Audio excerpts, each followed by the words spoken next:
Knox County students. I'm Laura Moffitt, and I teach at West Valley Middle School.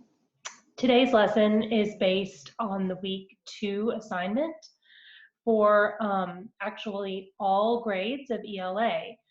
We're going to be looking at 6th, 7th, and 8th today. If you don't have this assignment, it can be found by visiting the KCS website at knoxschools.org.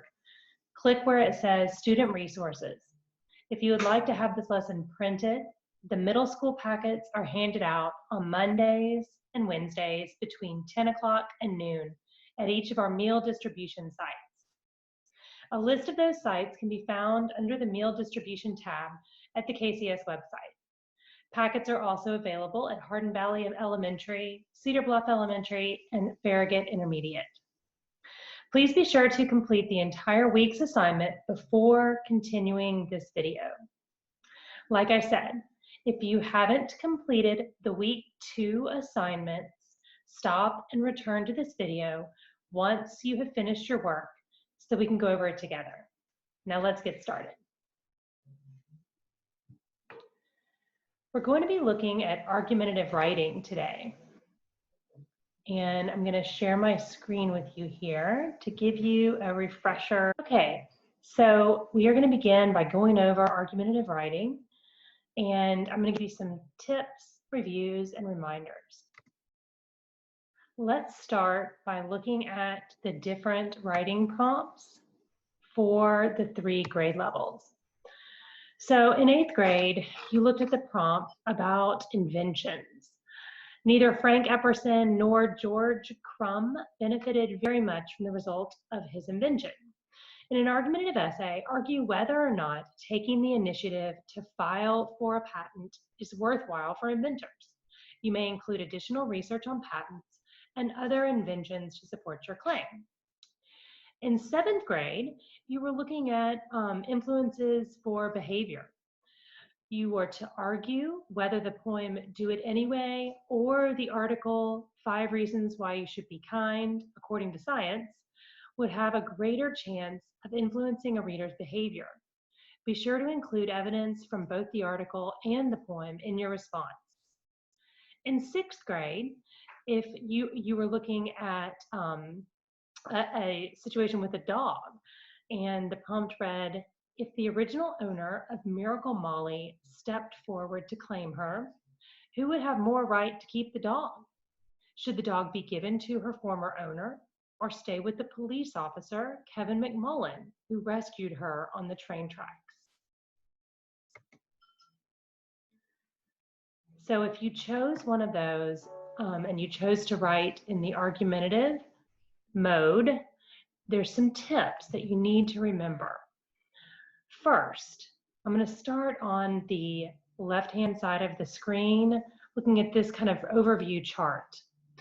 Your topic should be your clear stated claim. This is also often called your thesis.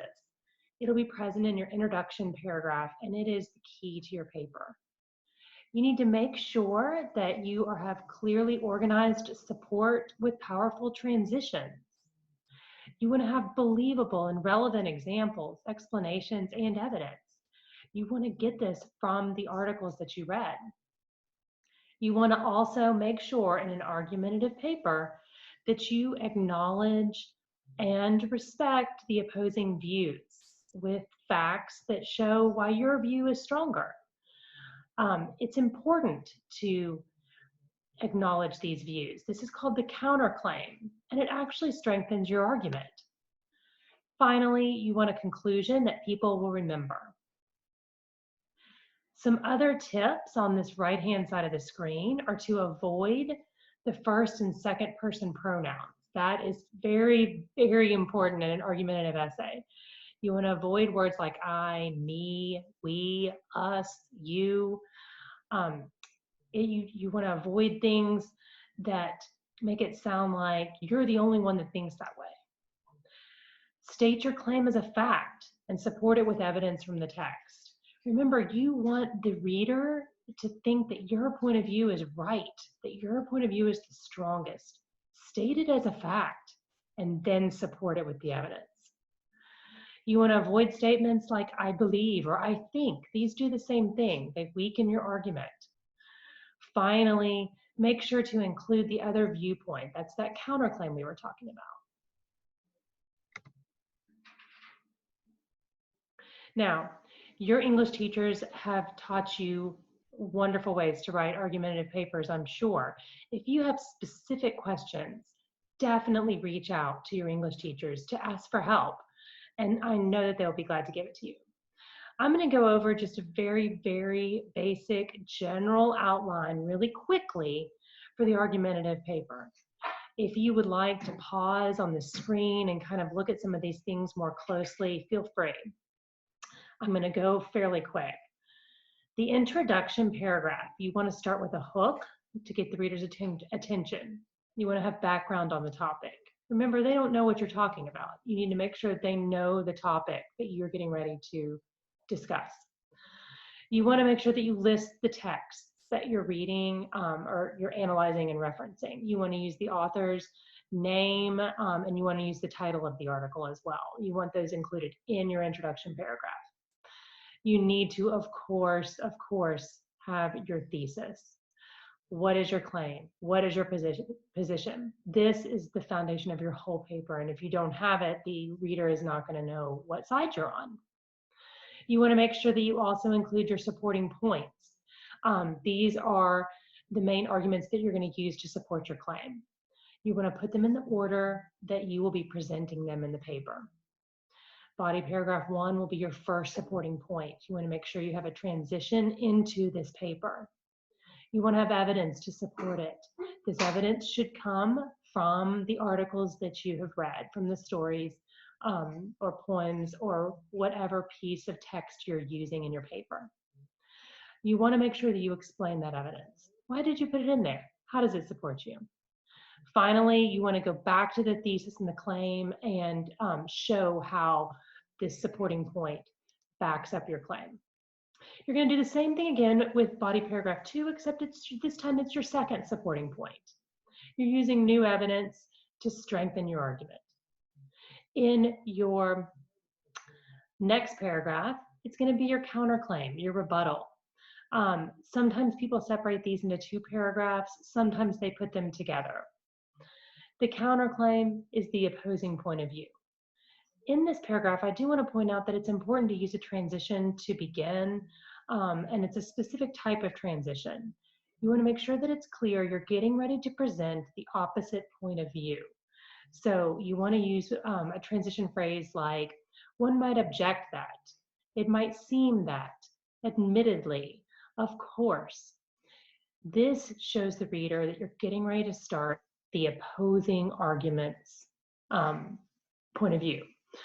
You want to give that reason, and then you want to go back to your claim, telling why that argument is weak and why yours is strong, or why it's incorrect and yours is correct, or why it's invalid. Remember, you always want to use evidence to do this.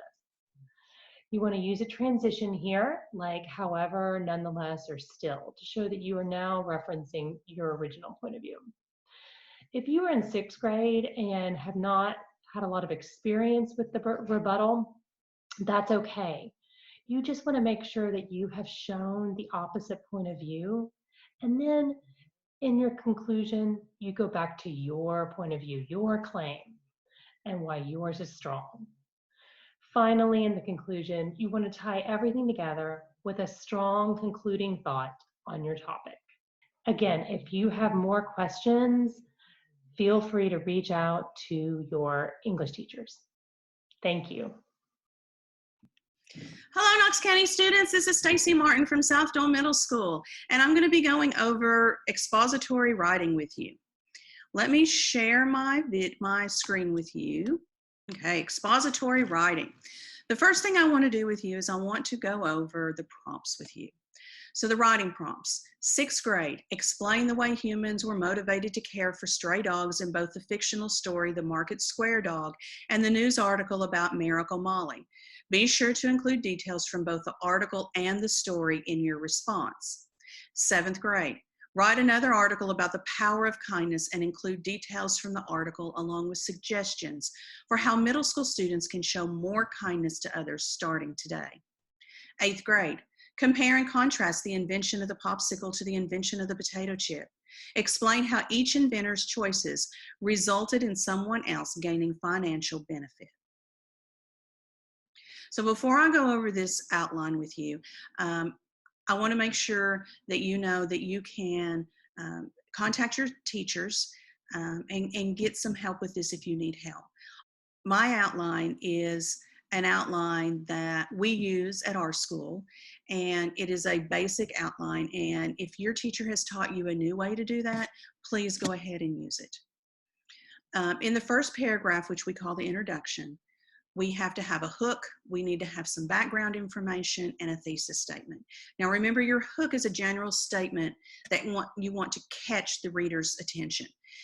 It can be a relevant quote, it can be an anecdote, which is a short story, or it can be an interesting fact or question. Then you want to go to your background information about the text. You want to provide information the reader will need to understand this topic. You might give the names of the articles and the authors and write a 1 or 2 sentence summary of each article. And then you have your thesis statement. State your position on the topic that you will support with evidence in your body paragraph. I always tell my students you can use the prompt, turn your prompt into a statement. Body paragraphs, which is paragraphs 2, 3, and possibly 4 if you decide to write a 5-paragraph essay. The first sentence should be your topic. This is restating your thesis with your first reason. And then you are going to have evidence. And this evidence should be specific textual evidence within the text. You can use cited quotes, you can use paraphrases, or a summary. Your evidence should support, though, your thesis. Some of the bullet points that I have here, I have put in here. These are sentence starters if you need some sentence starters for your text evidence. The author points out, the text states, in the article, the author claims. Okay, these are just examples. Again, your teacher may have given you some already, and those are perfectly good to use. And then you want to explain or elaborate on your evidence. And when you explain something, you want to tell the reader why you are giving them this evidence. What makes this evidence so important that you decided to include it in your paper? Again, I have given you some simple sentence starters. The author conveys the idea, or the author is explaining or clarifying, or the evidence or the author is illustrating this idea. Then you want to repeat that. You want to give more evidence from the second text, and then you want to explain and elaborate on that. And then you want to give your conclusion, which reinforces your topic sentence. The last paragraph of your paper, of course, is your conclusion. And this is where you want to restate your thesis. State your thesis in a new way. Don't use the same sentence. Find a new way to say it. And then restate your main ideas. And these main ideas are your topic sentences, but you can use them in a different way. You can combine them to one sentence, or you can put them in 1 or 2 sentences. And then you want to leave your reader with a lasting idea, a big idea, a so what statement. Why was it so important that you wrote this paper? So let's go over some transition words. I have provided a list here that you can come back to later when you're writing your paper or looking at your paper to see how you can improve your paper. These are some transition words that you can include. The first set of them is, this first group here is to indicate more information, also to indicate a cause or reason, a purpose or reason why. Down here, if you're in 8th grade, you had to write a compare and contrast paper. And down here at the bottom, it says these are some compare and contrast transition words that you could use. And then the last, on the second column, the last 2 are good ones that you can use to summarize or to conclude with. One thing we talk about in my classroom is strong verbs.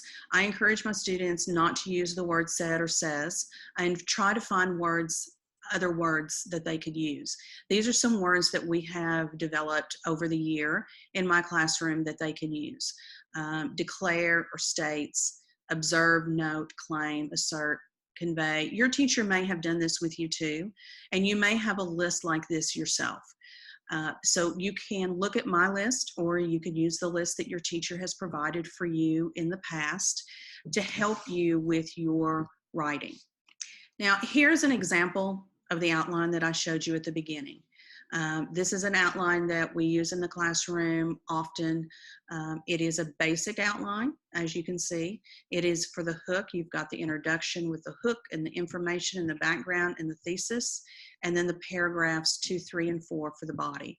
And it goes through and tells you to do the topic sentence, the evidence, elaboration, evidence, elaboration, and conclusion. Think of the body paragraph as a sandwich. And you want to keep layering in that evidence and keep layering in that elaboration to make your paper strong, and then your conclusion. And then the last one, outline of a compare and contrast essay. So I know the 8th grade had to do a compare and contrast essay, and so I wanted to provide an outline for that. And it's pretty much the same. The introduction has a hook, and it has a background, it has a claim, and it has a thesis. But then the body paragraphs are a little bit different. Body 1, the way I've laid it out is you give the things that are the same. So if you're comparing and contrasting, in the first paragraph, you can talk about the things that are the same. You give evidence for each text in there. And then the body paragraph 2 is for how the topics are different. So you give 2 pieces of evidence again for how it is different. And then again, your conclusion. You restate your claim or your thesis, you restate your reasons, one the same, one that's different, and then the big idea. And then my last thought, you are the authority of this paper. You want to convince people that you are the expert on this topic. So I always tell my students, don't use phrases like I think, I believe, I know, or I'm going to tell you about. We know what you think, we know what you believe, and we know what you know because you're telling us in your paper. Again, if you need any help with writing your paper, please contact your language arts teacher or your English teacher, and they can get back with you on any specifics that they see. Thank you, and I hope you have a great week. Good afternoon, Knox County students. My name is Taylor Patterson, and I teach 7th grade English at Bearden Middle School. Today, we are going to be reviewing in this video what are the necessary parts of narrative writing. So go ahead and have your work pulled up or in front of you if you did a handwritten piece, so we can reflect on what should be included in your narrative writing. Let's quickly set some intentions for this video for today. I hope that by the end of this, you will be able to recall what are the necessary parts of narrative essay writing, what are some techniques that you have been reminded of in this video that you need to strengthen in your own writing, and then how can you go back, edit, and then create at the end a very well-written narrative piece. So out of all 3 modes of writing, narrative essay writing is my favorite because you get to be in control. You can develop your characters. You can have them say whatever you want them to say. You get to be the creative mastermind in behind it. So narrative writing can be based on real or completely fictional events. And you are telling a story in such a way that the reader feels that they are part of it. You're developing that interest. But the most important part of narrative essay writing is that we answer any potential questions. We don't want to leave them asking, well, who is it about? What are they learning? Where does it occur? So we need to focus on these elements in our writing. We need to focus on the plot. How does the story develop? Conflict. What's the issue that the protagonist is facing? Characterization.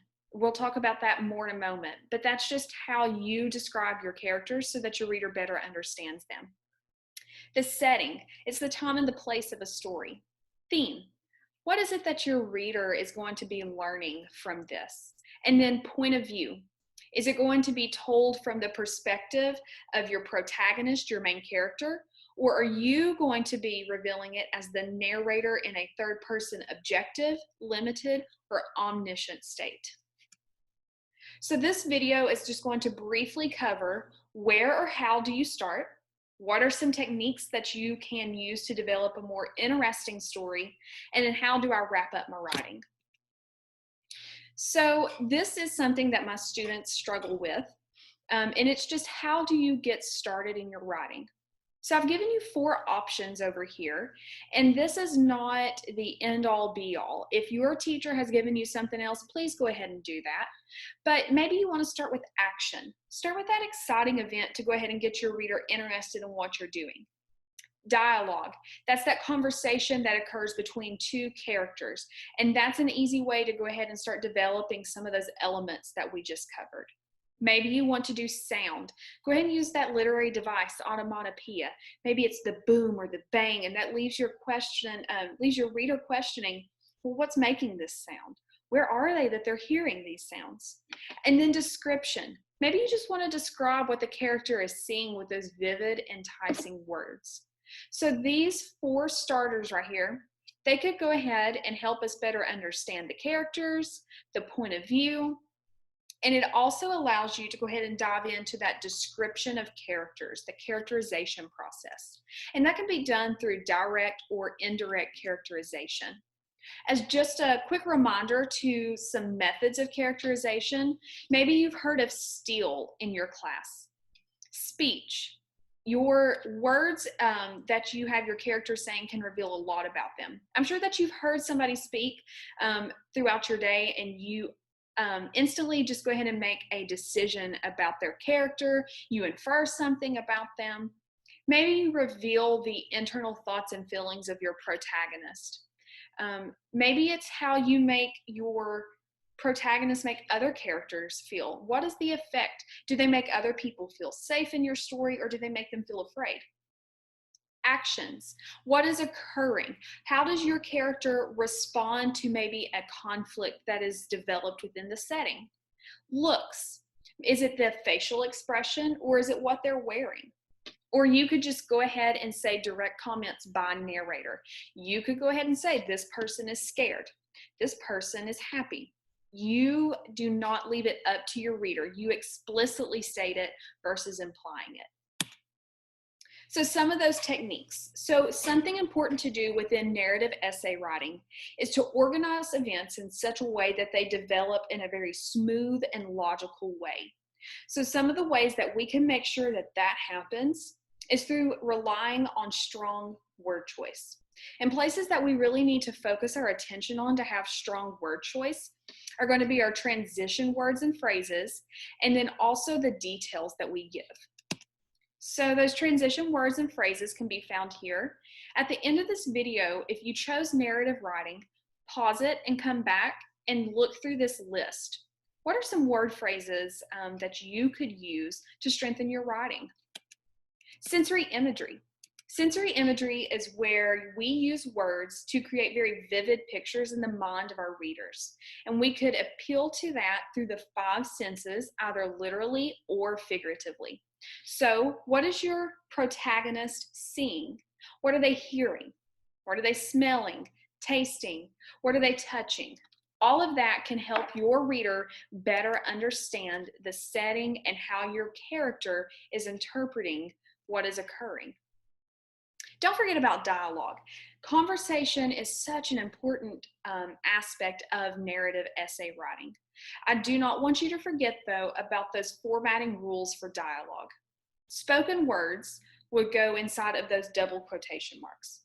So if this video were a story, everything I've said so far would go inside of double quotation marks.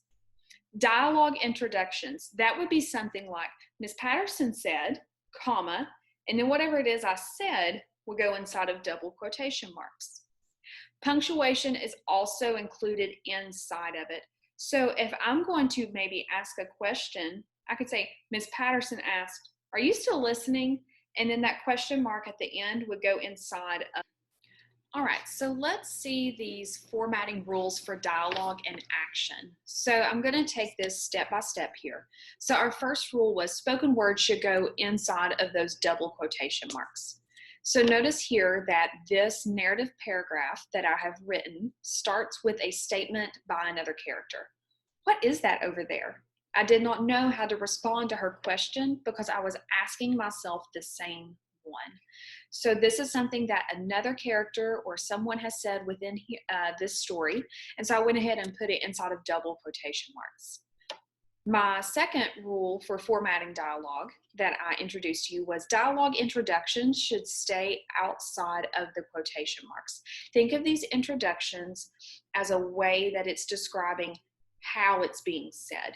So it's describing, it's giving you a visual of how the person is saying it. It's giving you context for what's occurring. So in this particular one, I've just learned in this that there's this weeping willow that seems to be more alive than it is just being a tree. And so I had this speaker say or think to themselves, without knowing what else to say to her, I simply stammered, comma, I think it's maybe alive. So here I have introduced how this particular character, the speaker, is going to say this, and I have separated it by a comma, and then I have put in my double quotation marks. Our final rule, punctuation goes inside of the quotation marks. You have an example of that here. So this is the end of this particular quote. Let's step over to the ridge so we can watch it without being seen. Note that the period is inside of the quotation marks because it's the end of that statement, and the quotation marks signals the end of it as well. So we want to make sure that the period goes inside there. And then also notice back at the very beginning, I used that rule. What is that over there? Question mark. And it goes inside of the quotation marks as well. So how do you wrap it up? A narrative piece of writing is only as strong as its ending. So maybe your ending, you want your protagonist to reflect on what they've learned, and that would incorporate theme. That all love-hate relationship that we have with a cliffhanger, go ahead and leave your reader with an unresolved or unanswered issue. It keeps them wanting more and helps them develop their own ending. Dialogue, go ahead and end with a conversation between your protagonist and other characters. And then a surprise, give your reader a twist there at the end that they were not expecting. As you plan, go ahead and imagine a plot diagram for your story. The exposition, this could be like the planning part, and then also where your story starts.